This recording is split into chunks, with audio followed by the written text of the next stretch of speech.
बोलो द्वारकाधीश की जय।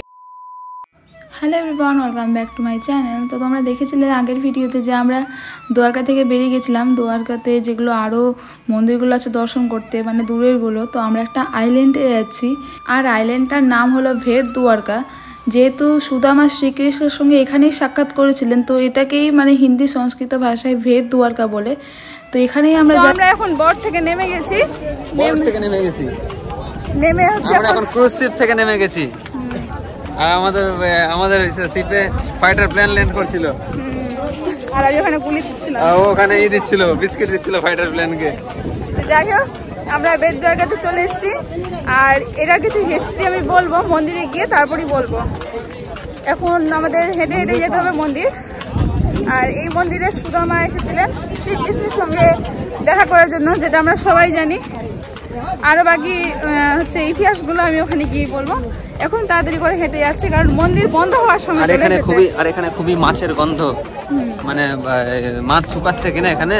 শুটকি মাছেরা বিক্রি করে, বুঝি হয়তো ব্যবসা করে, মাছের ব্যবসা এখানে প্রচুর। তো শুধু মাছের গন্ধ, খেতে পাচ্ছি না। সাউথ ইন্ডিয়ান লাগছে। আমি সাউথ ইন্ডিয়ান।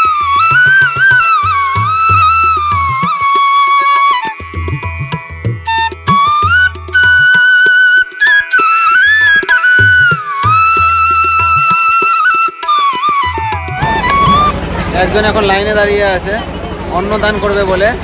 তো প্রচুর লম্বা লাইন, দেখতে পাচ্ছ কত লম্বা লাইন, অনেক লম্বা লাইন, চলে যাচ্ছে লাইন।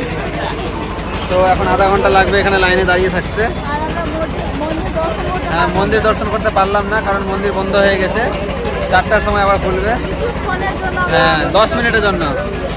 তো এখন এখানে অন্নদান করে দিয়ে আমরা বেরিয়ে যাবো নাকি? হ্যাঁ, আরেকটা মন্দির আছে, ওটা দর্শন করে দিয়ে তারপরে আমরা বেরিয়ে যাবো। তারপরে আমরা আবার ওদিকে দ্বারকাতে ঘুরবো, আবার অন্যান্য মন্দিরে ঘুরবো। এখানে আমি এই জন্যই চাল এনেছি, কারণ সুদামা বলে দেখি, কারণ সুদামা শ্রীকৃষ্ণের জন্য 1 মুঠো চাল এনেছিল। ওই জন্য এখানে সবাই দেখতে পাচ্ছ, সবাই চাল এনেছে। কেউ ভেতরে গিয়ে গরুকে খাওয়াবে, ঘাস, সব রকমের ব্যবস্থা আছে। তো আমি তো ওটা করবো না, কারণ আমাদের বাড়িতে গরু আছে, এমনিতে ঘাস খাওয়াতে পারবো আমি। কিন্তু আমি চাল নিয়ে এসেছি বাড়ি থেকে, এখানে দেবো বলে। বাট মন্দিরটা দর্শন করতে পারলাম না। এই যে আমার পেছনে মন্দিরটা আছে। এবার আমিও লাইনে দাঁড়িয়ে গেছি, শুনছি নাকি ভিতরে ভোজন করানো হবে। ভোজন করানো হচ্ছে, আর যারা যারা ইচ্ছে মানে দানও দেওয়া হবে। হ্যাঁ, দান করার ইচ্ছা তারা দান করে দেবে, বাকি আমরা আমি জানতাম না, ওই জন্য বসেছিলাম যে যাও তুমি দান করে আসো। এবার যখন শুনলাম যে ভোজন করানো হবে, তো আমিও লাইনে দাঁড়িয়ে গেলাম।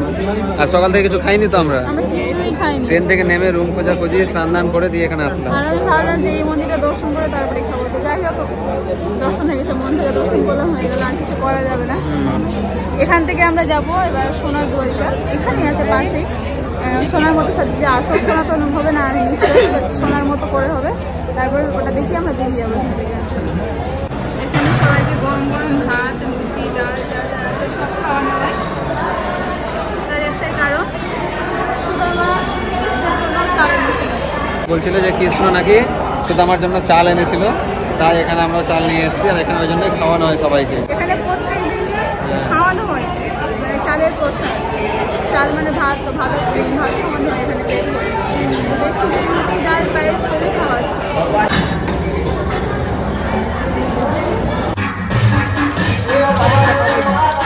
আমরা খাওয়া দাওয়া করে চলে এসেছি গোল্ডেন দ্বারকা, যেটা বেট দ্বারকাতেই আছে। তো মন্দিরে আমরা চলে এসেছি। এখন তোমাদের সাথে দেখাচ্ছি, মানে দর্শন করাবো তোমাদের ঠাকুরকে, আর আমিও দর্শন করবো। ওই মন্দির তো খোলা পেলাম না।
মথুরায় কংস বন্দি করে রেখেছিলেন।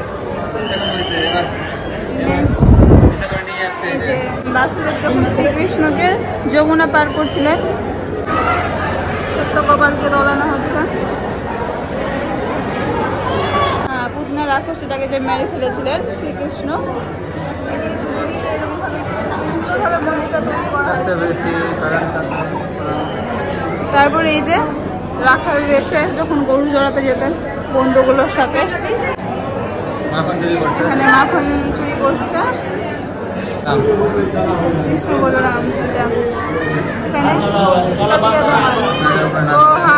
এরকম এই যে কৃষ্ণর আমল থেকে মামাকে মারতে থাকে না, এই যে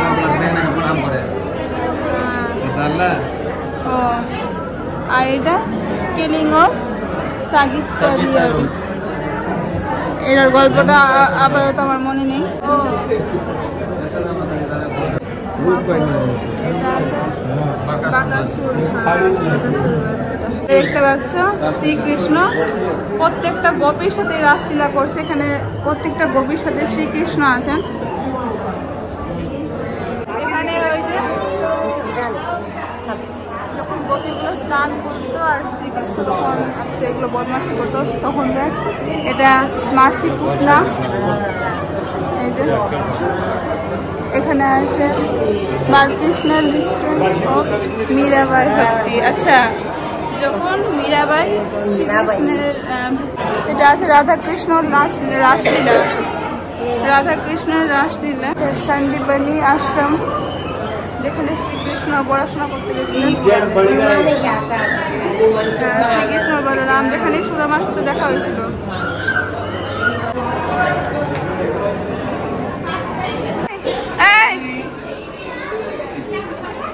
এই যে আমার বড় দিকে থেকে গেছে মহাবীর স্বামী, গঙ্গাচার্য। ও গঙ্গাচার্য।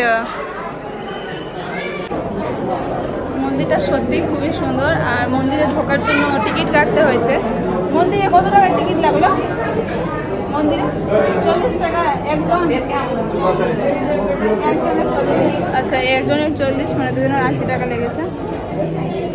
সোনার মন্দির বলছে, তবে এগুলো তো সোনার নেই। খুবই সুন্দর লাগলো মন্দিরটা, মানে শ্রীকৃষ্ণের জন্ম থেকে একদম লাস্ট পর্যন্ত সম্পূর্ণ কিছু ধরা হয়েছে। সব ঋষিগুলোর মূর্তি রাখা হয়েছে। আর কোন ঋষি আছে এই যে এখানে লেখা আছে। আমাদের জগৎ পিতা নারায়ণ তার মানে রূপে রয়েছে। আর এখানে আছে লক্ষ্মীমা।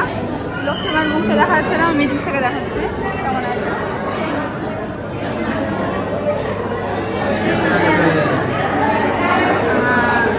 ওটা শেষ না, ওটা বলছি না, মানে নারায়ণ তার রূপে আছে, নারায়ণ রূপে আছে। এখানে লক্ষ্মী ঠাকুরের 8টা রূপের মূর্তি দেওয়া হয়েছে। এটা আছে শান্তনা লক্ষ্মী, নেক্সট হচ্ছে ধনলক্ষ্মী, এই যে রাধা কৃষ্ণ। এটা আছে বিজয়া লক্ষ্মী। ফির আছে এখানে বিদ্যা লক্ষ্মী, দেন মহালক্ষ্মী। আসতে দেখাই আমি। এটা আছে গজালক্ষ্মী, এখানে আছে ধৈর্য লক্ষ্মী, আছে অষ্টলক্ষ্মী। ও অষ্টলক্ষ্মী, এটা আমি প্রণাম।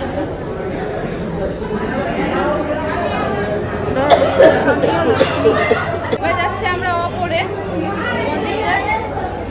এটা সমুদ্র মন্থনের যে একটা দৃশ্য তুলে ধরা হয়েছে। অপরে শিব ঠাকুর আছে।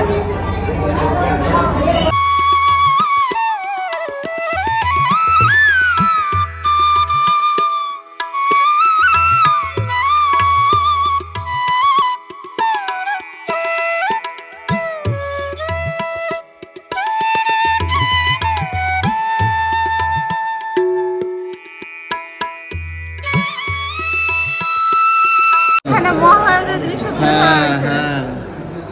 এটা কিসের? এটা শান্তি দূত হয়ে এসেছিল যখন কৃষ্ণ, এদিকে কৌরব এদিকে পাণ্ডব। এই যে এটা দ্রৌপদীর বস্ত্রহরণের চিত্রটা, মানে মূর্তি দিয়ে তুলে ধরা হয়েছে।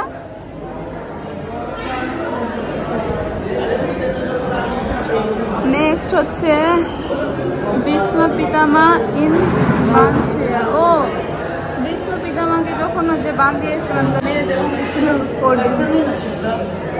শ্রীকৃষ্ণ ভীষ্ম পিতামা। এটা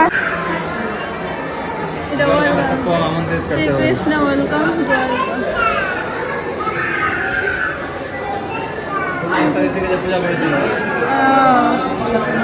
এখানে দুর্গা ঋষিকে পূজা করা হয়েছিল। এটা আছে সত্যভামাজি সংখ্যাসুরকে যে মানে শ্রীকৃষ্ণ মেরেছিল। সুদামা যখন এসেছিলেন দ্বারকাতে তখন পান দিচ্ছিলেন শ্রীকৃষ্ণ। আমাকে যেতেই দিচ্ছে না। এটা আছে শ্রীকৃষ্ণ উইথ আর দ্য বউ। এই যেটা গোপীরাস, এটা কুরুক্ষেত্রে যখন কৃষ্ণ ঠাকুর অর্জুনকে বাণী দিচ্ছিলেন।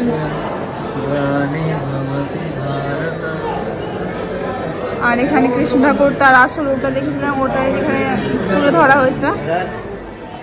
তো এবার আমরা সামনের দিকে যাবো। সব মাতার ফটো মানে মূর্তি আছে, শীতলা মাতা, কালী মাতা, বালি মাতা, ফির মৎস্য অবতার দেখানো হয়েছে, মৎস্য অবতার, কচ্ছপ অবতার, নরসিংহ অবতার, শ্রী বামন অবতার, এটা পরশুরামের অবতার। এখানে সব শ্রী নারায়ণ হচ্ছে যে রূপগুলো যেগুলো অবতার হয়েছিলেন, এখানে রামের অবতার যে হয়েছিলেন ওটার চিত্র ধরা হয়েছে। এখানে কৃষ্ণ অবতার, এখানে নারায়ণের অবতারের মূর্তিগুলো সব রাখা ছিল। যেই বজরংবলী, শ্রী বুদ্ধ অবতার, এটা আমাদের বিষ্ণুজি, এটা আমাদের রাধা রানী। আর আমরা এখন দেশের 4টি ধামে এসে পৌঁছে গেছি।